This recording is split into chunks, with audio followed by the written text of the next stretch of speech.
اور یہ سوال صرف میرا نہیں ہے، کروڑوں سنی مسلمانوں کے دلوں میں یہ سوال چھپا ہوا ہے۔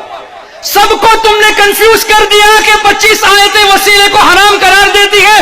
ہمارے کتنے نوجوان کنفیوز ہو کر وسیلے کو چھوڑ دیے گئے۔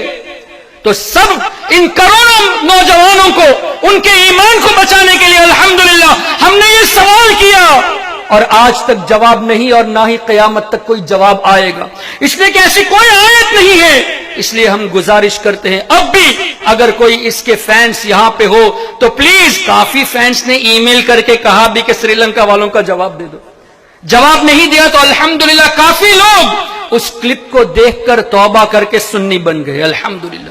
اور ہم آپ کو دعوت بھی دیتے ہیں، اگر آپ سچے ہو، اگر آپ ذاکر نائک اور ان جیسے وہابی اسپیکرز کی باتوں کو سن کر کنفیوز ہو چکے ہو، تو آپ سامنے جا کر پوچھو کہ ایک آیت ثابت کر دو وسیلہ حرام ہے، ہم چھوڑ دیں گے۔ اور وہ ثابت نہ کرے تو سمجھ لینا قرآن پر انہوں نے جھوٹ باندھا ہے۔ اور جو آدمی قرآن سے کھیلے کیا، اس کی تقریر آپ سنو گے، چاہے کتنے ہی ریفرنس دے دے، قرآن پر جھوٹ باندھے، قرآن کی آیتوں کے نام پر یہ کہے کہ یہ حرام وہ حرام، جبکہ ایک آیت بھی پیش نہ کر سکے۔ ارے تم نے کہا کہ 25 سے زیادہ ہے اور تم فنگر ٹپ پہ ریفرنس دیتے ہو، ہم کو 25 نہیں ایک ریفرنس دے دو، ایک آیت کریمہ دے دو، کیوں نہیں دیتے؟ پتہ یہ چلا کہ یہ جھوٹے ہیں۔ اور اس سے پہلے کچھ سری لنکا کے لوگوں نے ایک کلپ بنائی تھی جس میں یہ کہا کہ سری لنکا کے لوگوں نے ڈاکٹر ذاکر نائک سے سوال کیا، وسیلہ حرام ہے، 25 آیتیں ہیں، وہ کون سی ہیں؟ آئیے ہم وہ آیتیں پیش کرتے ہیں، کہہ کے آیتیں وہی دی جو بتوں کے پوجا کے تعلق سے۔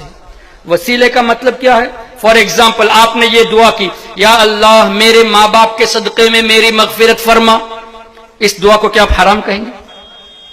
یا اللہ میرے ماں باپ کے صدقے میں میری فلاح حاجت کو پوری فرما، یہ ہے وسیلہ۔ یا اللہ تیرے نبی صلی اللہ علیہ وسلم کے صدقے میں میرا یہ بگڑا ہوا کام بنا دے، یہ ہے وسیلہ۔ دعا اللہ سے کرنا اور اللہ کے محبوب بندوں کا وسیلہ پیش کرنا۔ اب اس پر یہ کہتے ہیں کہ جن لوگوں نے اللہ کے سوا بتوں کی پوجا کی، اب مجھے بتائیے بتوں کی پوجا کہاں اور اللہ سے دعا وسیلے کے ساتھ کرنا کہاں؟ کتنا عظیم ڈیفرنس ہے۔ ایسے ہی لوگوں کے بارے میں حضرت عبداللہ ابن عمر رضی اللہ تعالیٰ عنہما نے فرمایا کہ وہ بدترین مخلوق ہے جو قرآن کی وہ آیتیں بتوں کے تعلق سے جو نازل ہوئی ان کو نیک بندوں پر فٹ کرتے ہیں۔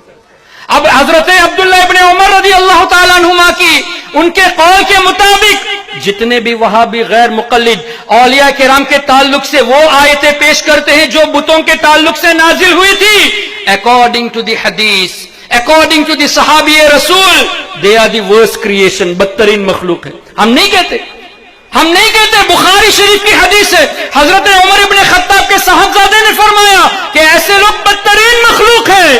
تو اگر ہم نے کہہ دیا کہ قرآن پر تم نے جھوٹ باندھ کر تم بدترین مخلوق میں شامل ہو گئے تو تمہیں برا نہیں ماننا چاہیے، اس لیے کہ حضرت عبداللہ ابن عمر نے یہ فرمایا، اور قرآن کریم سے بھی ثابت ہے، اولئک ھم شر البریہ، یہ بدترین